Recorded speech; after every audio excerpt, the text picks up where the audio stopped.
मैं Istanbul university से PhD कर रहा हूँ। मैं इथियस्ट हूँ। यहाँ 3 बाजुओं और 5 टांगों वाले लोग पैदा नहीं होने चाहें। क्या मुझे खुदा तक पहुँचाना उन माजूर लोगों की जिम्मेदारी है?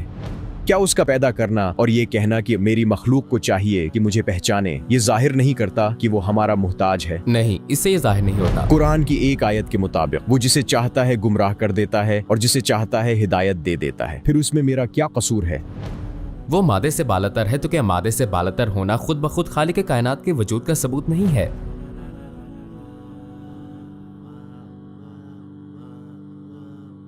अगर ये वीडियो YouTube पर पोस्ट कर दूं तो मसला तो नहीं? कोई मसला नहीं। आप क्या करते हैं? स्टूडेंट हैं या काम करते हैं? मैं इस्तांबुल यूनिवर्सिटी से पीएचडी कर रहा हूँ। क्या आप किसी पर ईमान रखते हैं? मैं इथीज़म और फलसफे को मानता हूँ। मैं एक लंबे अरसे तक मुसलमान रहा, आम से अंदाज में, फिर लंबे अरसे तक डीइस्ट रहा, अब मैं इथीस्ट हूँ। किस बात से आप कायल हुए कि कायनात का कोई खालिक नहीं है? क्या आपको कोई सबूत या इशारा मिला? रिलीजन्स के मुताबिक खालिक कायनात हर शख्स का जाती खुदा है।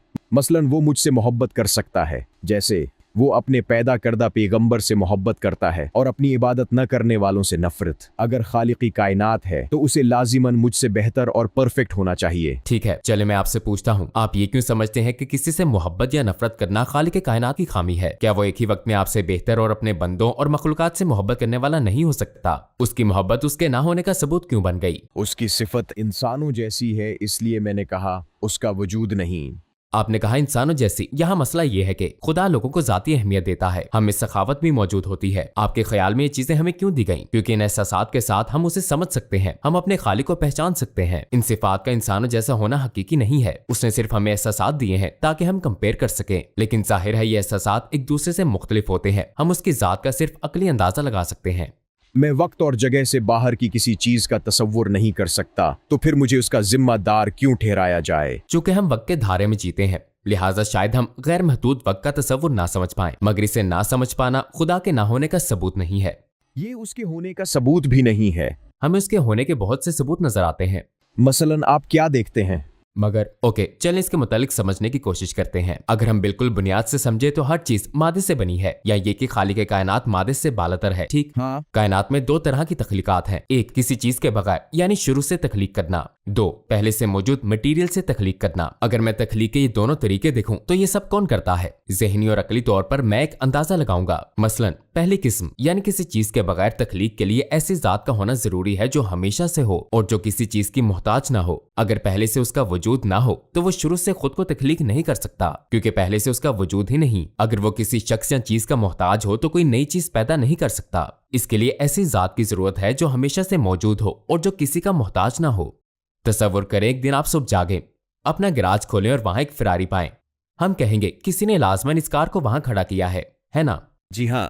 क्यों? क्योंकि हम जानते हैं कि फिरारी खुद से वहां पैदा नहीं हो सकती। इस बात को कोई भी आसानी से समझ सकता है। और अगर कायनात शुरू से वजूद में आई है तो हम कहेंगे कि ये किसी के एक्शन के बगैर खुद वजूद में नहीं आ सकती। हम कहेंगे ये वो जात है जो वक्त की कैद से आजाद है, जिसका हमेशा से वजूद था और जो किसी की मदद का मोहताज नहीं। अगर हम मादे को देखें तो वो बदलता रहता है। आप लॉ ऑफ एंट्रोपी जानते हैं, इसमें क्या होता है? मादा आहिस्ता आहिस्ता खत्म हो जाता है। जो चीज खत्म या तब्दील हो जाए वो हमेशा बाकी नहीं रह सकती, क्योंकि हमेशा रहने वाली चीज गैर महदूद, ना बदलने वाली और मुस्तकिल होती है। फिर मादे में वो खसूसियात भी नहीं है जिनकी मैं बात कर रहा हूँ, हमेशा बाकी रहना और किसी का मोहताज ना होना। हमने बिग बैंग से क्या समझा? मादा किसी चीज के बगैर वजूद में आया। कायनात फैल रही है। अगर कायनात फैल रही है तो टेप रिवाइंड करने पर क्या होगा? कायनात सिकुड़कर एक नुक्ता रह जाएगी और हम इब्तदा पर पहुंच जाएंगे। लिहाजा मादा खुद ये सब नहीं कर सकता था। दूसरा ये कि हम मटेरियल्स इकट्ठा करके एक इमारत खड़ी कर सकते हैं। दूसरे अल्फाज में ये दूसरी किस्म की तख्लीक है, मसलन मुसलसल तख्लीक और रोजाना लाखों मखलूकात का पैदा होना। ये तामीराती सरगर्मियां हैं। बिल्डिंग बनाने के लिए 4 खसूसियात लाजमन इकट्ठी होनी चाहिए। कौन सी?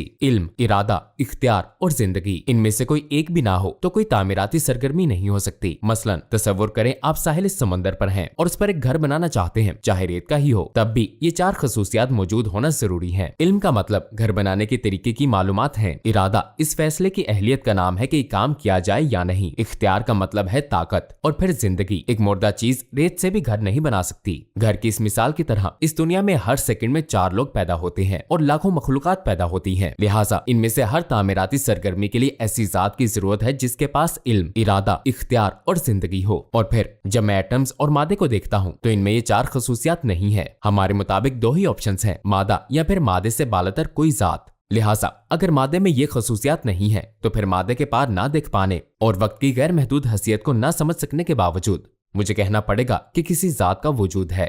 रोजाना 3,85,000 बच्चे जो इल्म, इरादा, इख्तियार और जिंदगी का हामिल है, जो वक्त और जगह की कैद से आजाद है और जो किसी चीज का मोहताज नहीं है, जो गैर फानी और हमेशा बाकी रहने वाला है, जो चीजों को इब्तिदा से तख्लीक करता है, वही है जो तामीराती सरगर्मियों के साथ दोनों तरह की तख्लीकात करता है। आप क्या कहते हैं? जैसा कि हमने पहले कहा था, ये काम करने वाला या तो मादा है या खालिक कायनात।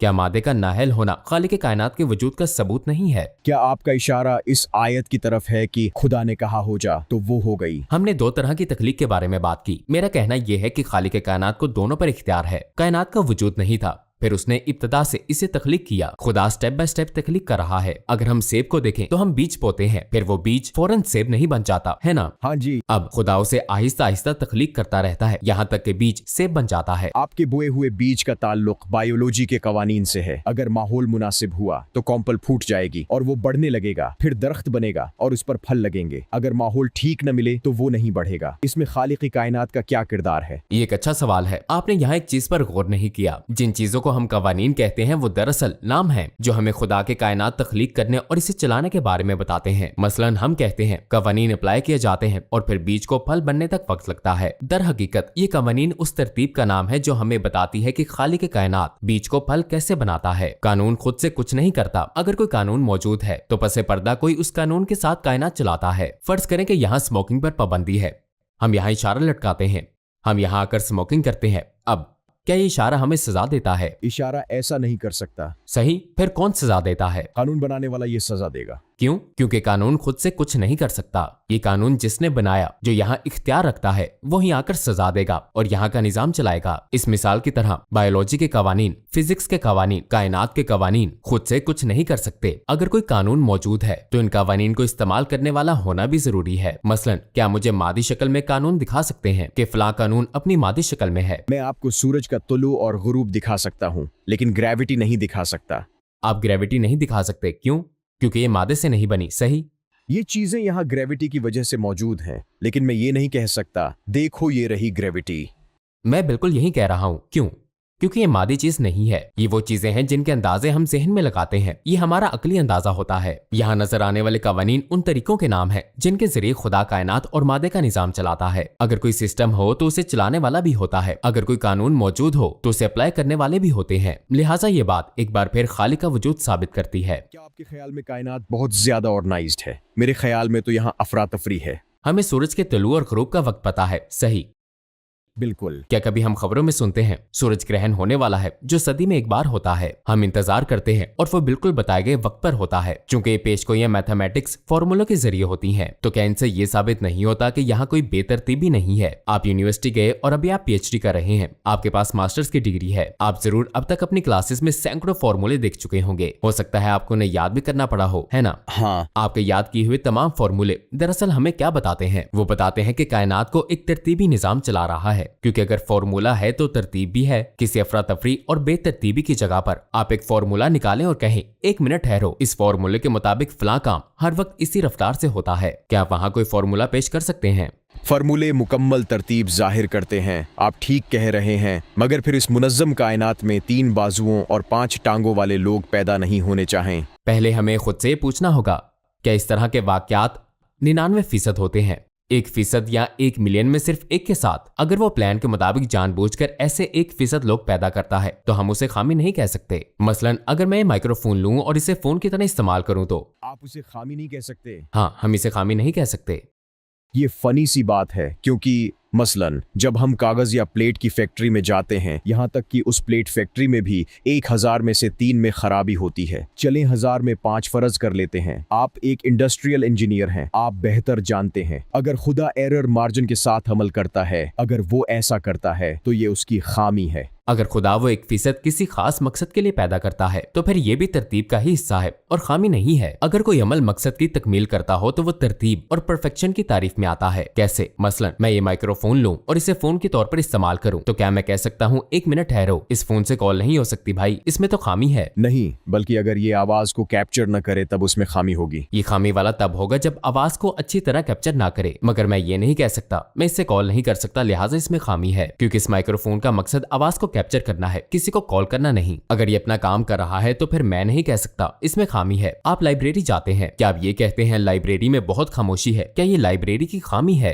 नहीं, क्योंकि लाइब्रेरी का मकसद यही है, इसे खामोश जगह के तौर पर बनाया जाता है। इसे फितरी तौर पर ऐसा ही होना चाहिए। बिल्कुल। इसी तरह खुदा ने लोगों को एक मकसद के लिए पैदा किया है। वो मकसद क्या है? ताकि इंसान उसे पहचाने। मसलन हमें यहाँ बीमारियों का सामना करना पड़ता है ताकि हम अपने खालिक को अल शाफी, शिफा देने वाले की हैसियत से जान सकें। जब भूख का सामना होता है तो हम उसे अर्रज़ाक, रोजी देने वाले के तौर पर पहचान सकें। चूंकि खुदा ने कायनात अपनी पहचान करवाने के लिए बनाई, लिहाजा कोई भी तख्लीक जो हमें खुदा की पहचान करवाए, ऐसे लोगों की खबरें मिलना जो 3 बाजुओं और 2 सर के साथ पैदा हों, ना तो खालिक के ना होने का सबूत है और ना ही निजाम कायनात में खामी का। देखें लोग क्या करते हैं। हर नए बच्चे की पैदाइश पर लोग दुआ मांगते हैं। वो दुआ क्यों मांगते हैं? दुआ की जरूरत इसलिए पड़ती है कि लोग इन बीमारियों को नहीं जानते। दुआ मांगना तख्लीक के लाजमी मकासद में से एक है। लोगों को इबादत के लिए तख्लीक किया गया था, लिहाजा हम कह सकते हैं हर वो चीज जो लोगों को खुदा की पहचान करवाए और मोहताजी, कमजोरी और बीमारियों जैसे मसाइल जो लोगों को दुआ पर लगा दें, इस कायनात की तख्लीक के मकसद से बिल्कुल मुनासबत रखते हैं। अगर कोई चीज अपने मकसद के मुताबिक काम करे तो हम नहीं कह सकते कि उसमें खामी है। क्या मुझे खुदा तक पहुंचाना इन माजूर लोगों की जिम्मेदारी है? और खुद उनके लिए भी। वो लोग सिर्फ दूसरों के लिए नहीं बल्कि खुद अपने लिए भी खुदा की दलील पाते हैं। जैसा कि हमने कहा, लोग खुद अपनी सिफात में खालिक को देखते हैं। जो खुद को कमजोर समझता है वही कुव्वत वाले खालिक को पाता है। उनकी बीमारियां दरअसल उनके लिए पैगाम है। अगर पैगाम लिखने का मकसद आपको बात समझाना है तो ये लोगों को समझाने के लिए ही भेजा जाता है। इस मामले को इस तरह देखना चाहिए, शुरू से आखिर तक हमने खालिक के वजूद पर बात की है। आप क्या कहते हैं जब हम इब्तदा से किसी चीज की तख्लीक की हकीकत देखें? अगर मादे में खसूसियत ना हो तो क्या मादे से बालातर होकर खालिक का वजूद खुद ब खुद खालिक के कायनात के वजूद का सबूत नहीं है? आपने अभी भी खालिक को रज़ाक, रिस्क देने वाला, शफा देने वाला वगैरह कहा। मेरी राय तब्दील नहीं हुई है। मतलब ये सिफात आपको गैर माकूल लगती हैं? हाँ। फिर किस किस्म का खालिक माकूल होगा? क्या वो जिसकी कोई खसूसियात ना हो? मेरे जहन में जो खुदा है वो समझ में आने वाला और मुझसे बेहतर है। मेरा खुदा का तस्वुर आपसे बेहतर है। मसलन खुदा की एक सिफ़त अस्समद है। वो किसी जानदार या बेजान का मोहताज नहीं है।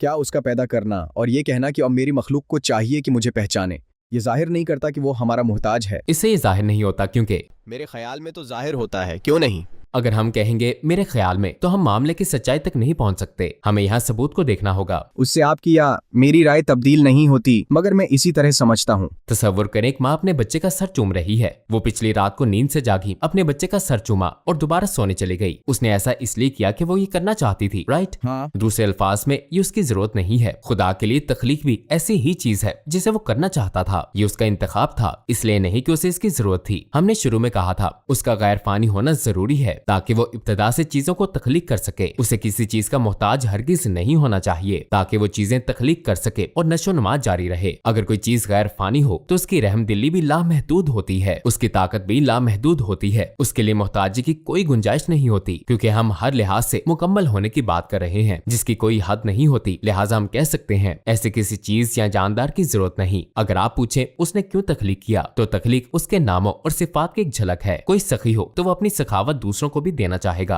अगर कोई सिफ्त मौजूद हो तो वो सिर्फ छलकना और सबके सामने आना चाहेगी। जो खूबसूरती और परफेक्शन का मालिक होगा वो अपनी खूबसूरती और परफेक्शन जाहिर करना चाहेगा, यानी खूबसूरत शख्स अपनी खूबसूरती का इजहार करेगा। चूंकि खुदा ना खत्म होने वाले खजानों का मालिक है, उसकी ताकत गैर महदूद है, लिहाजा उसने चीजों को तख्लीक करना चाहा और अपनी सखावत, अपने इनामात के साथ उसने अपनी मखलूक को जिंदगी अता की। वो ये करना चाहता था मगर इस काम का मोहताज नहीं था। उसने इंसानों को तख्लीक किया और अपनी सखावत का इजहार किया, और उसका ऐलान है कि वो हमेशा की जन्नत में भी ये सब आपको देता रहेगा। ठीक है, खुदा मुझे यहाँ पैदा करना चाहता था और कुरान की एक आयत के मुताबिक वो जिसे चाहता है गुमराह कर देता है और जिसे चाहता है हिदायत दे देता है। फर्ज करें वो मुझे एथिस्ट होने की वजह से हिदायत नहीं देना चाहता था, लिहाजा मैं एक एथिस्ट बन गया, फिर उसमें मेरा क्या कसूर है? ये एक अच्छा सवाल है। आपने कुरान का तर्जमा पढ़ा है? हाँ, मुझे तर्जुमा पढ़ना पड़ता है क्योंकि मैं मकामी अरब नहीं हूँ। ठीक है, आप तुर्किश तफसीरें एक्सेजीसिस देख सकते हैं, जो कि आयतें मखसूस वाकयात के बाद नाजिल होती थी। लिहाजा अगर हम किसी वाक़े के मसाइल उसकी बुनियाद को नहीं जानेंगे तो एक जाती ख्याल बन जाएगा। ताहम ये आयत एक खास वजह से नाजिल हुई थी, इसके मायने उस वाक़े के लिहाज से दिए गए हैं। पैगम्बर सल्लल्लाहु अलैहि वसल्लम ने इस आयत की तशरीह और वजाहत की है। जब हम इस आयत को देखते हैं तो खुदा फरमाता है व यहदी मन यशाऊ, खुदा जिसको चाहता है हदायत दे देता है। दूसरे हिस्से में ये बताया जाता है कि खुदा किन को हदायत देगा। खुदा फरमाता है मैं जिसे चाहूंगा